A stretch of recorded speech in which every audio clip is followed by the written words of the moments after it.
Shalom a todos, este é mais um dia que o Senhor nos tem feito, por isso, alegremos-nos e regozijemos-nos nele. Amém.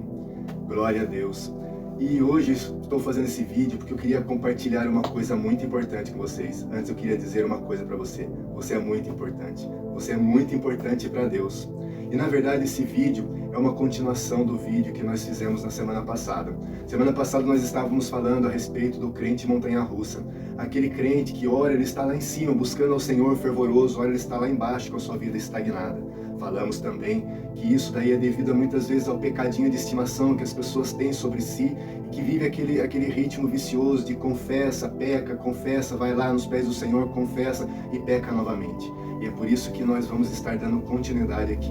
Porque falamos na semana passada que é necessário arrependermos dos nossos pecados. E por isso eu quero enfatizar isso contigo.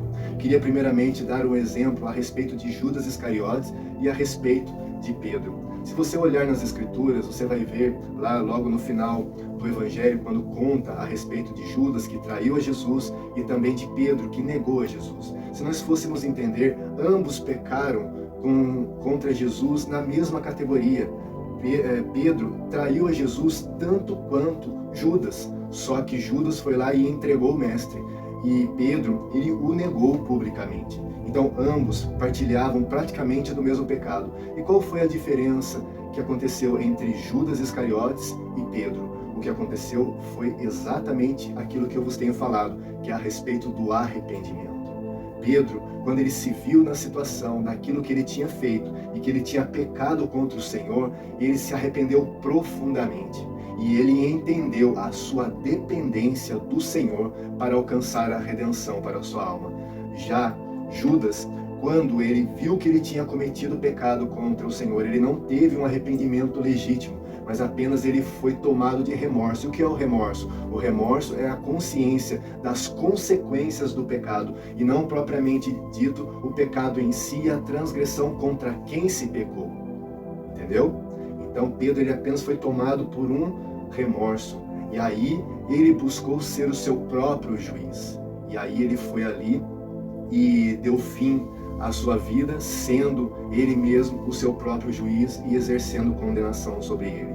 E quando há o verdadeiro arrependimento, a pessoa reconhece a sua dependência de Deus. E para não prolongar muito esse vídeo, eu quero ser bem objetivo com vocês em dizer o que consiste o verdadeiro arrependimento.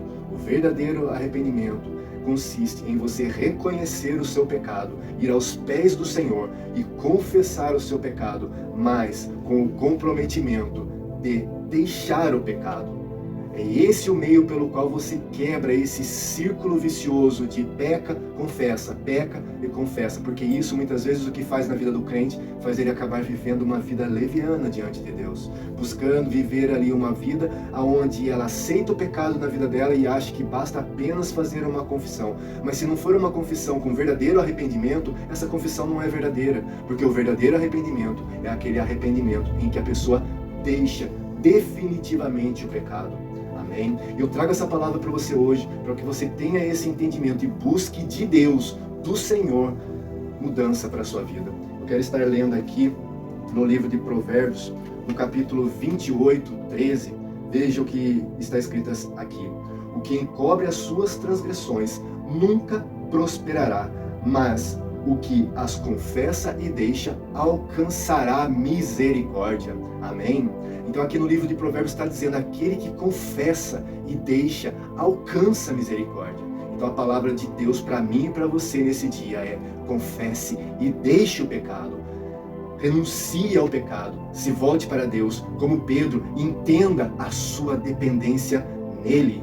E ele tem redenção para a minha e para a sua vida. Para finalizar aqui, eu quero ler também 1 João, no capítulo 1, versos 9, diz assim, se confessarmos os nossos pecados, Ele é fiel e justo para perdoar os pecados e nos purificar de toda a injustiça. Aleluia! Ele é fiel e justo para nos purificar de toda a injustiça. E é essa palavra que eu quero deixar para você. Quero deixar aqui uma palavra para o seu coração, que também é a continuidade desse texto, mas no capítulo 2 de 1 João, diz assim: meus filhinhos, essas palavras vos escrevo para que não pequeis.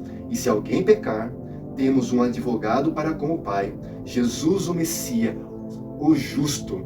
Ele, aleluia, é a propiciação pelos nossos pecados, e não somente pelos nossos, mas pelos de todo mundo. Amém? Fique com essa palavra no seu coração, que Deus marque o seu coração com essa palavra.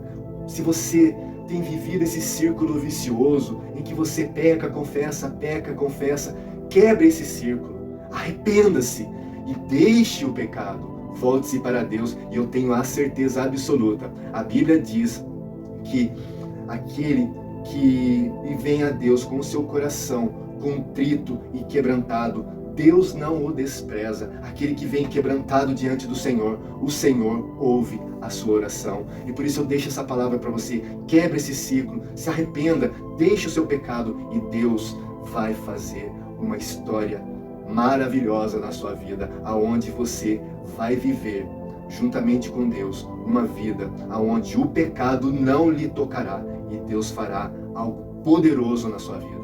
Que Deus abençoe muito você, e o Espírito de Deus, o nosso Consolador, fale mais aos vossos corações. Amém.